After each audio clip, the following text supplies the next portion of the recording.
Je suis le lecteur Soso Kodjo, alias lecteur Hubert Soso.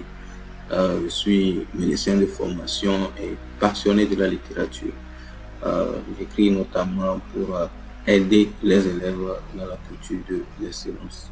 Et je viens vous présenter les livres que j'ai écrits spécialement pour vous, pour les élèves, pour les étudiants, pour les enseignants, les parents et également pour tout professionnel, parce que chacun peut aisément trouver un élément nutritif dans ces livres pour pouvoir mieux faire ce qu'il est en train de faire. Les livres s'intitulent Réussir son année scolaire.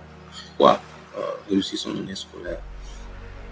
En réalité, le livre n'est pas seulement limité aux élèves, ce n'est pas seulement limité dans le cadre scolaire, mais ce livre peut s'appliquer dans tous les domaines. Aider les professionnels, aider les parents à pouvoir mieux organiser le travail de leurs enfants. Le concept de réussir son année scolaire ne se limite pas seulement au cadre académique, mais cela englobe une année scolaire, une année académique et va jusqu'à la préparation de votre carrière. J'ai choisi ce titre parce que le commencement d'une instruction, c'est l'école. Avant de faire une formation quelconque, quelle que soit la formation que vous voulez faire, vous devez passer par une école.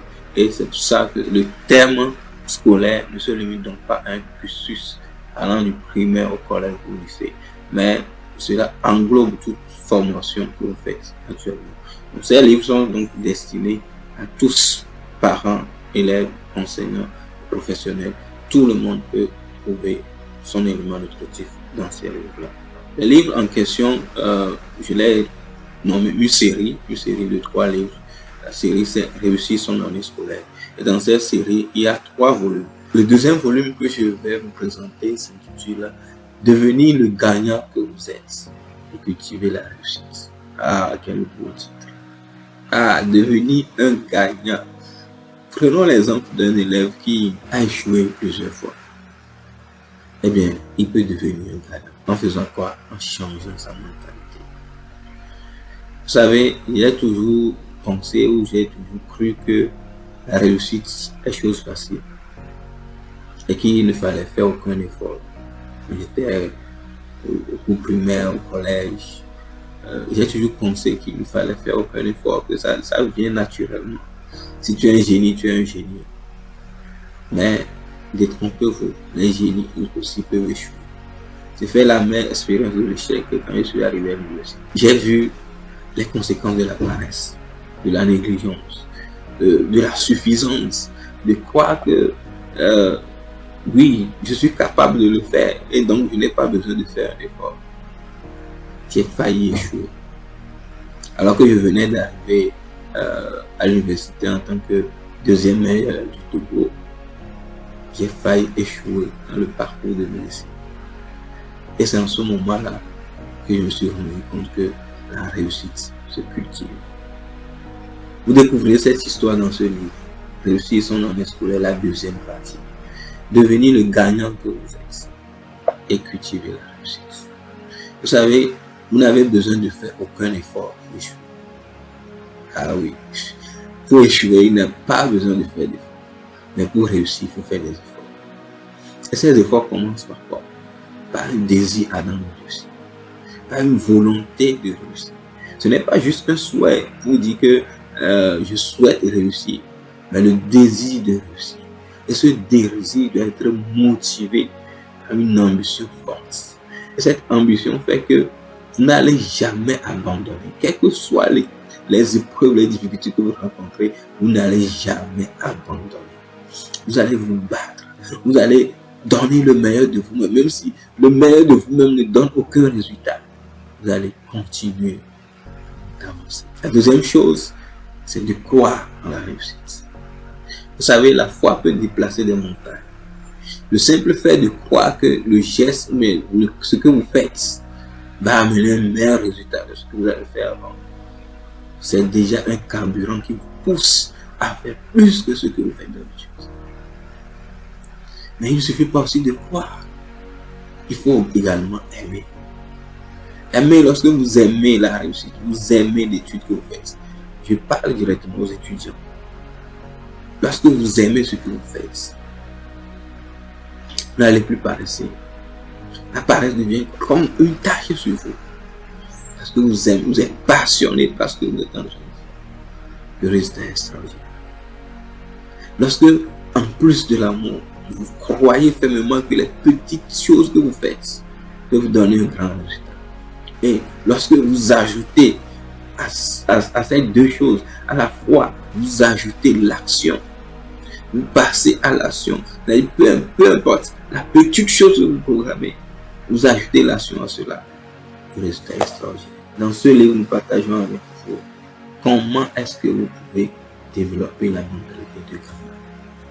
Changez votre manière de penser, changez vos propos, changez vos perceptions, changez votre croyance pour diriger cela vers la réussite.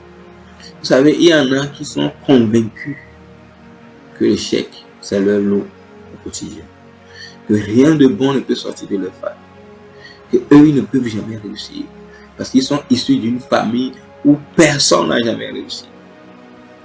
Mais je vous invite à parcourir ce livre. Moi, chaque fois que je le relis, je redécouvre le parcours que j'ai fait.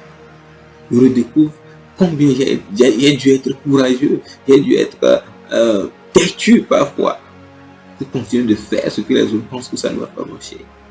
Et ça a marché. Donc je partage avec vous dans ce deuxième volume ce qui détermine la personnalité de gagnant. Sa vision, sa motivation, ses paroles, sa foi et ses actions. C'est piliers sur lesquels vous devez travailler pour pouvoir former et forger votre mentalité de gagnant. Mais également, le gagnant a des faiblesses. Il a des forces, mais il a également des faiblesses. La bonne nouvelle, c'est que vous pouvez travailler sur vos forces pour dominer vos faiblesses. Quelles que soient les faiblesses que vous avez, c'est quand vous allez vous concentrer sur ces faiblesses-là que ces faiblesses vont vous dominer, que ces faiblesses vont vous empêcher d'agir. La peur, par exemple, la peur d'essayer, la peur de le faire, la peur d'échouer, ça paralyse beaucoup de personnes. Mais lorsque vous avez la faible assurance, la foi, la faible assurance des choses que vous espérez et que vous osez démontrer cette foi-là, vous aurez un résultat complètement différent.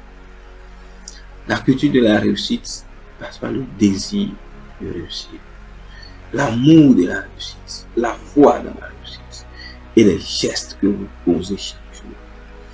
Je vous assure que si vous décidez de réussir, votre manière de voir les paresseux sera différente. Ils ne savent pas ce qu'ils font. C'est ceux qui se moquent de vous ne savent pas ce qu'ils font. Vous seuls savez ce que vous êtes en train de faire.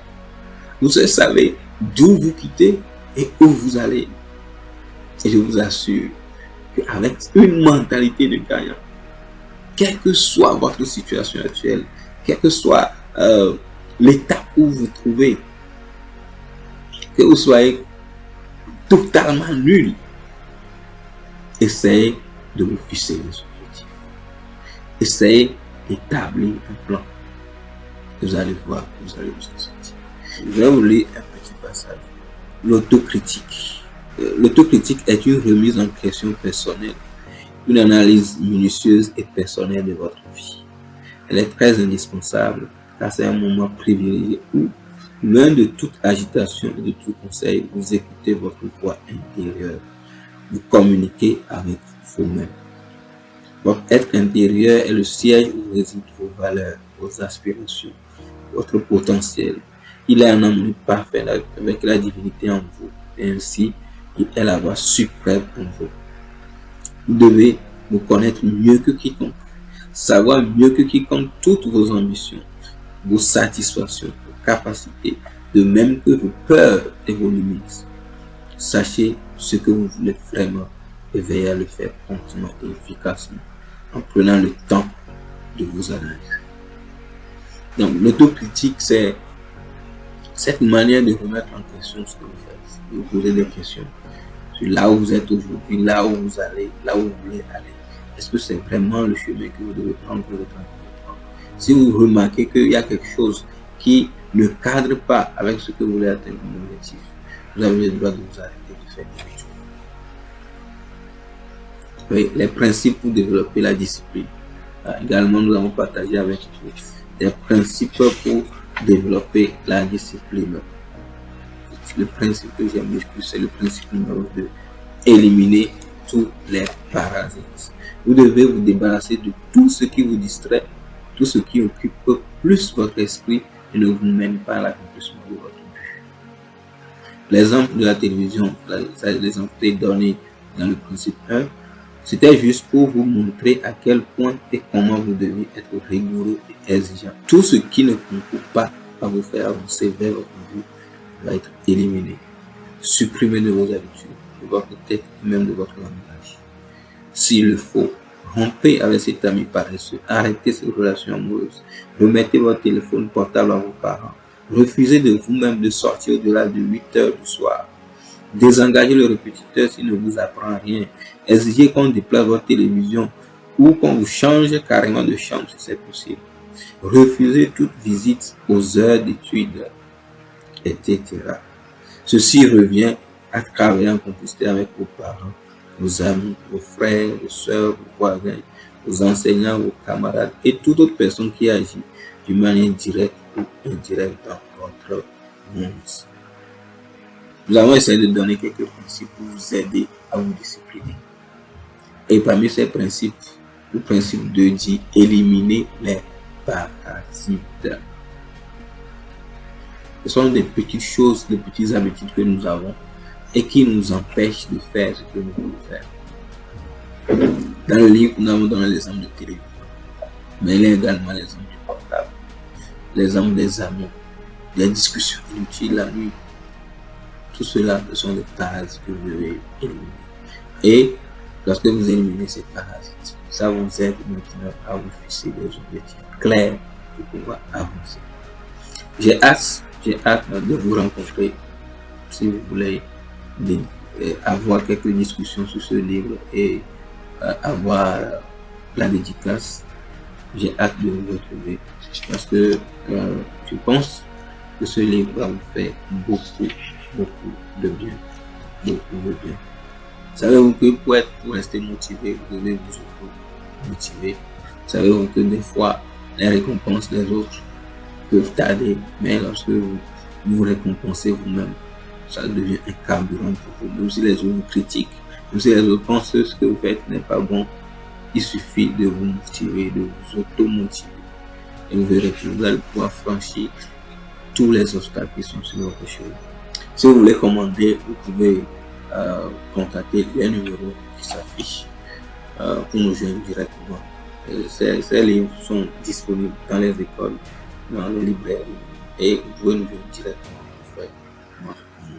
Nous espérons qu'avec cet outil, qui est comme un outil de travail pour l'enseignant, mais également un outil d'apprentissage pour l'élève, avec cet outil, vous allez pouvoir mieux vous organiser pour atteindre votre excellence scolaire. Rendez-vous au sommet.